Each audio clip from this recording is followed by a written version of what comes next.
So all I need is a sprocket on it and ready to ride. Almost. This belt here needs to be precisely aligned with this sprocket here at the front.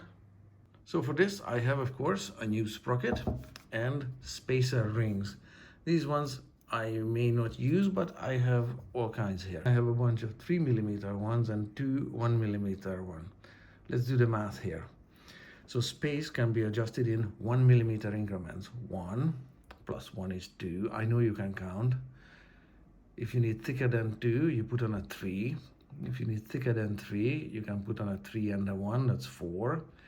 A 4 plus 1 more is 5. If you need 6, you can put on 2 3s. Yeah, you can see where it's going. Every 1mm increment can be adjusted with these two 1mm shims and a bunch of 3mm shims. And of course I have a lock ring. And this lock ring, of course, uses the thread on the inside of the freehub and will sandwich everything together, the sprocket and some of the spacers in some configuration. This whole spacer kit actually looks like this.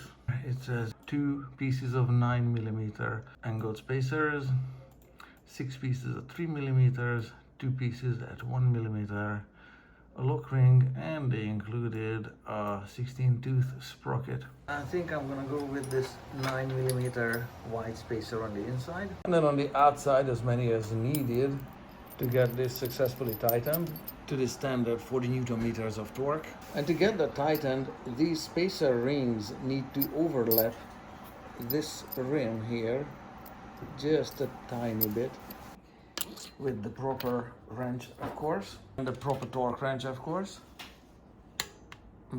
And get ready to take it all apart and start all over again if the sprocket is off the line. Of course, you also need to clamp it in with the quick release axle, properly tightened as well.